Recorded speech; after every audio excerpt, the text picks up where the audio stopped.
Hi, good morning again. I'm going to try my hand at roti again. This is Dev from Home Cooking with Dev. I got a tip from one of my friends, Jennifer, and what she told me basically is for each cup of flour that she uses, she puts 1 teaspoon of baking powder. I think that's what she told me. So I'm going to try that and see how that goes. Now bear in mind, I only cook once a day. I cook lunch and dinner in one. So whatever we have for lunch, we have for dinner or leftovers. I don't cook more than once per day. So I'm cooking roti and I have bhaji from yesterday in the fridge, so I'll heat that up, and I'm going to do some fried plantains for my son.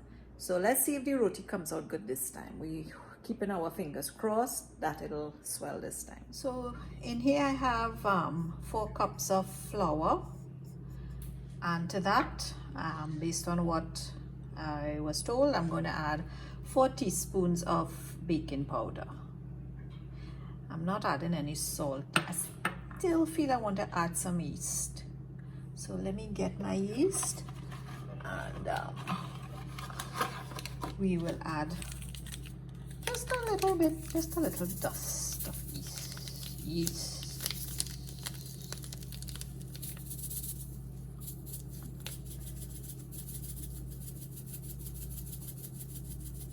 Yeah, so my measurement on that is a few shakes. So, but it looks like probably maybe a 1/4 teaspoon. Yeah. So I'm going to knead the flour using lukewarm water. So I'm adding my lukewarm water.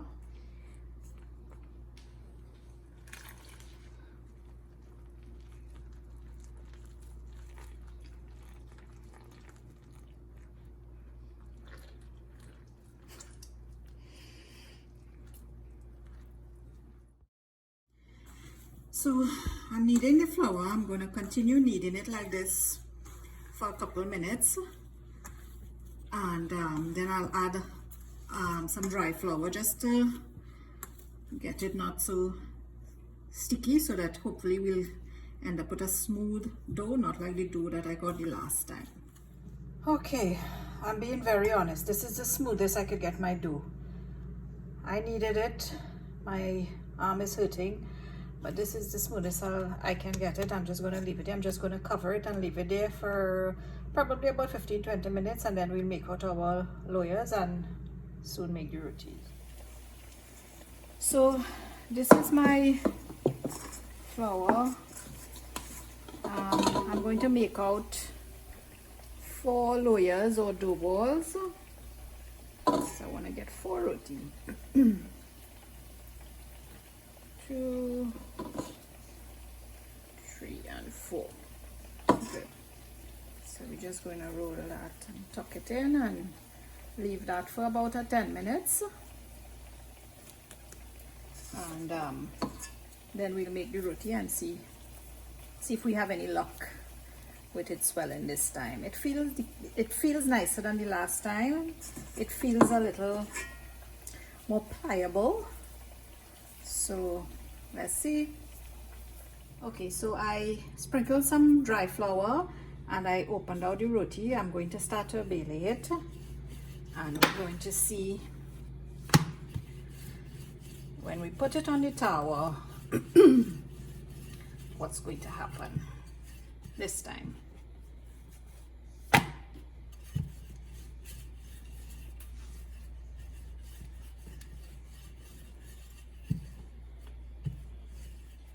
So I'm going to put it on the tower, and we're going to wait for our little bubbles.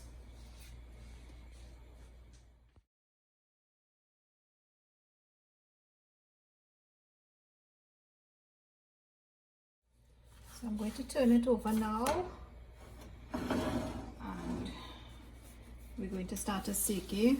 Doesn't look like it's going to swell. It has some cracks on it, but let's see.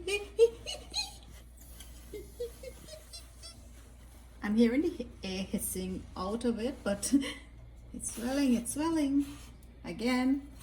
I'm doing it. The air is escaping, but look, half of it is swollen, but the air is escaping. So yeah, it's getting there, it's getting there, it's getting there, it's getting there. Come on, buddy, come on. Come on, you can do it, you can do it! Yeah. Great. You almost did it. Great. So, first roti is swollen. So this is roti number 2. So we want to see what's going to go on with this one. If I'll get the same results as I did with the first one. So the bubbles are forming there.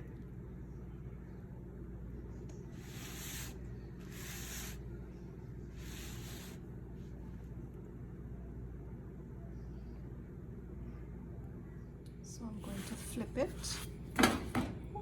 Looks like this, I left this on too long. So this is the second one still. I'm just flipping it. And we're going to see if we have luck with this one. Yeah, we're getting some luck. Oh no, but it cracked. So now we need to solve that problem of how to not get my roti to crack like that. Using flash pan.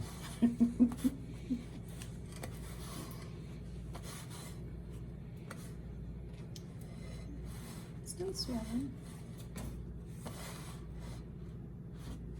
But it cracked, so I think that's the reason for it not swelling nicely. But so if I can get a tip, Jennifer, tell me what to do, because I followed what you told me and I got one to swell. Maybe because it got a little brown, so because it got so crispy, it cracked instead of being kind of pliable. Just my thoughts on it, applying all the physics. Okay, so this is roti number 3. Going again. So Sean, tell me again why you think it cracked. So my suggestion was that because the previous one got more heat, or was on longer, it got brown and cooked more, so the surface actually got hard. And in swelling, instead of it, when it decided to swell, it actually broke instead of being allowed to bend, because the surface was too stiff. And with it being cooked less. All right, hush. No. Wait. Look, my roti as well. Okay. Yeah, go ahead. Yeah. So see, this one, it didn't crack as yet. No. And that's because it wasn't as firm. Yeah. So it's able to bend more. Yeah. Thank you. That's my thoughts, my little 2 cents on the physics. Thank you, my love. And look at my roti. Look at my beautiful roti. Oh. Nice. So we're going for roti number 4 now. This was number 3. We're going for number 4. So we have roti number 4 on the tower. Bubbles are forming. I'm going to flip it. So based on Sean's theory, this one may crack because I left it a little too long. So let's see what's going to happen with this one, right? Okay, so we're going to sake roti number 4 now.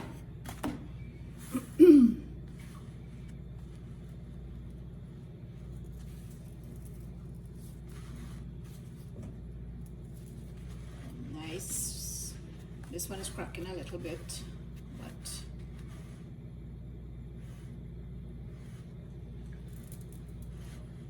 still swelling, which is good, so maybe his theory is correct. So maybe next time I'll let him do the roti.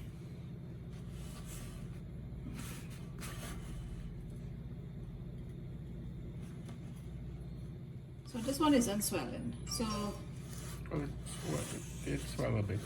so 50 out of 50. I mean 50 out of 100 isn't so bad. It's swell a bit. It just has cracks. Yeah. So that's it. Roti. Take 3. But see why you should listen to a little advice from your husband from time to time. Well, he is Google.